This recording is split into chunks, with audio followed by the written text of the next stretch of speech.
Assalamualaikum warahmatullahi wabarakatuh. Apa kabarnya anak-anak? Pada hari ini kita akan bersama-sama belajar mata pelajaran PBM.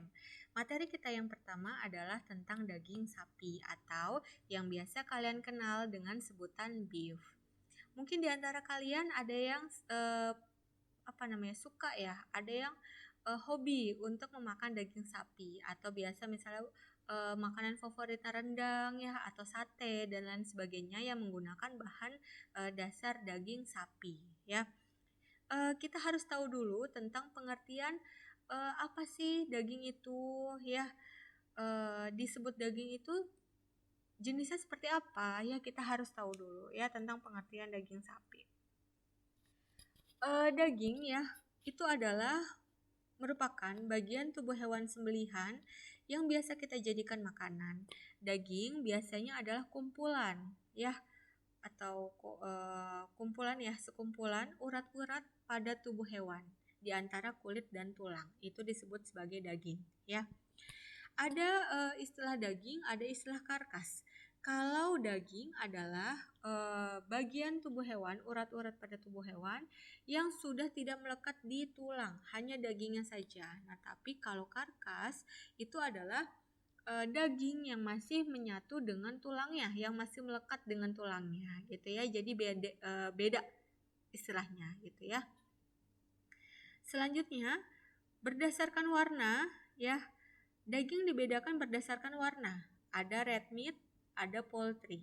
Tapi kalau poultry ini sendiri biasanya dia bukan disebut daging ayam, tapi poultry atau unggas saja. Istilah daging hanya untuk red meat saja. Daging sapi, kerbau, kambing itu disebut daging.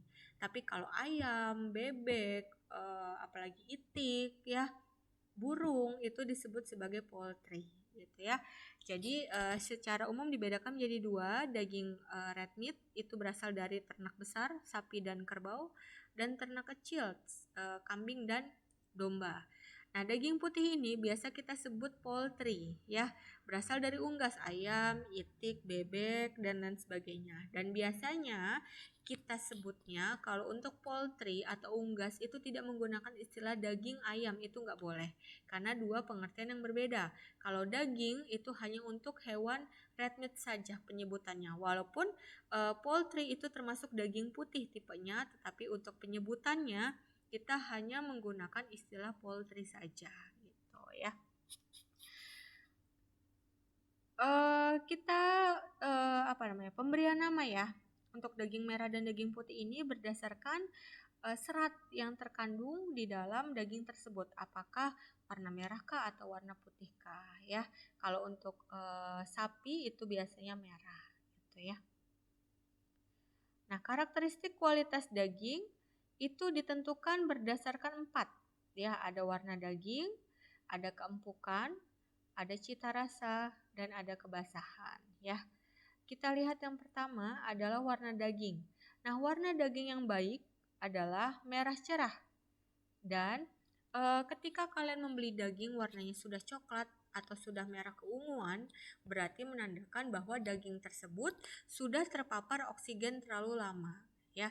Jadi semakin lama daging tersebut diletakkan di suhu ruang, tidak dimasukkan ke dalam freezer atau chiller ya. Kalau chiller tuh bahasa sehari-harinya itu adalah kulkas ya. Kalau untuk di tata boga penyebutannya adalah ada chiller, ada freezer. Kalau chiller itu yang suhunya 0, 1, 2 derajat ya. Kalau freezer yang suhunya di bawah 0 derajat Celcius. Jadi beku, titik beku ya. Kalau chiller itu penyebutan untuk lemari pendingin yang suhunya antara 0 misalnya 1, 2 derajat ya ke atas ya. Kalau freezer itu yang di bawah 0 derajat Celcius ya. Jadi kalau daging tersebut kita beli dari pasaran itu harus kita simpan di dalam freezer atau chiller. Kalau kita menggunakannya esok hari, kita simpannya adalah di chiller supaya tidak terlalu beku. Tetapi kalau kita menggunakannya 3 hari kemudian atau 1 minggu kemudian, kita taruhnya di freezer.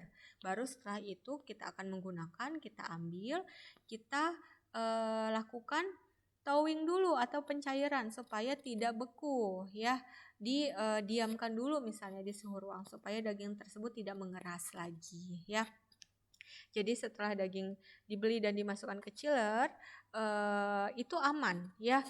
Yang harus kalian ingat adalah bahwa setelah kalian membeli daging tidak boleh meletakkannya begitu saja di suhu ruang karena akan menyebabkan daging tersebut terpapar oleh oksigen yang menyebabkan perubahan warna menjadi coklat atau merah muda atau bahkan merah keunguan ya, kehitaman gitu ya. Jadi tidak boleh terlalu lama ya. Warna daging yang baik adalah merah cerah ya. Gitu. Selanjutnya adalah keempukan daging. Nah, ini keempukan daging ditentukan oleh bagian daging tersebut berasal ya. Kalau misalnya bagian khas dalam, bagian tengah badan itu biasanya lebih empuk dibandingkan dengan daging yang berasal dari otot gerak. Misalnya yang terdekat dengan kaki itu pasti dagingnya lebih keras seperti itu ya. Jadi kalau misalnya dia kayak tenderloin ya, tenderloin atau khas dalam itu berasal dari tengah badan ya. Itu dagingnya itu biasanya lebih empuk dibandingkan dengan sirloin gitu ya, atau dibandingkan dengan daging yang berasal dari dekat otot geraknya gitu. Misalnya dekat dengan kaki itu pasti dagingnya keras gitu ya. Selanjutnya cita rasa atau flavor, biasanya ini ditentukan oleh banyak tidaknya lemak ya, atau tempat daging tersebut berasal. Kalau misalnya dekat otot gerak atau dekat otot misalnya di kaki ya, itu pasti keras gitu ya. Tetapi kalau kalian mendapatkan daging tersebut dari bagian tengah badan, biasanya empuk dagingnya ya. Dan cita rasa juga ditentukan oleh tingkat infiltrasi lemak atau kandungan lemaknya. Semakin banyak lemaknya ya semakin cita rasanya semakin kurang enak ya. Semakin lemaknya sedikit ya cita rasa dagingnya semakin enak seperti itu ya. Dan cara penyajian makanan, tingkat perubahan yang terjadi selama maturasi juga. Selama maturasi itu maksudnya selama proses penyimpanan ya gitu ya.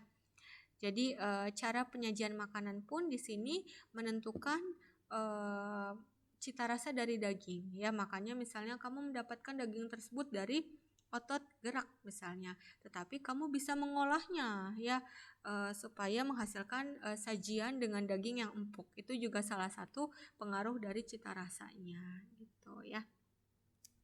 Selanjutnya adalah kebasahan. Nah, kebasahan ini adalah kemampuan daging untuk melepaskan jus atau cairan daging selama pengunyahan ya. Selama pengunyahan biasanya kita ketahuinya bagaimana? Biasanya kalau kalian makan steak ya atau daging setengah matang gitu ya, biasanya akan terlihat cairan juicy dari si daging tersebut. Atau ketika kalian masak biasanya kan ada cairan dari dalam daging tersebut yang keluar. Itu namanya adalah tingkat kebasahannya ya. Semakin kemampuan daging untuk mempertahankan kandungan air tersebut baik, maka tingkat kebasahannya semakin baik gitu. Jadi kalau daging tersebut memiliki tingkat kebasahan yang rendah, itu berarti dagingnya sudah buruk gitu ya. Nah, ini merupakan bagian-bagian dari daging sapi. Kalian bisa lihat ya. Nah, nanti tugasnya Ibu minta kalian mencari 5 ciri ya dari daging tersebut. Ini ada bagian-bagian daging, nanti kita terangkan di slide atau di pertemuan berikutnya gitu ya. Jadi ini nanti tugasnya kalian menganalisis pengertian dari macam-macam jenis ini, cari dulu, nanti minggu depan baru Ibu terangkan pengertian lebih lanjutnya seperti itu ya. Mungkin materinya Ibu akhiri ya sampai di sini. Nanti mungkin tugas-tugasnya akan Ibu chat via Google Classroom seperti itu ya. Terima kasih anak-anak.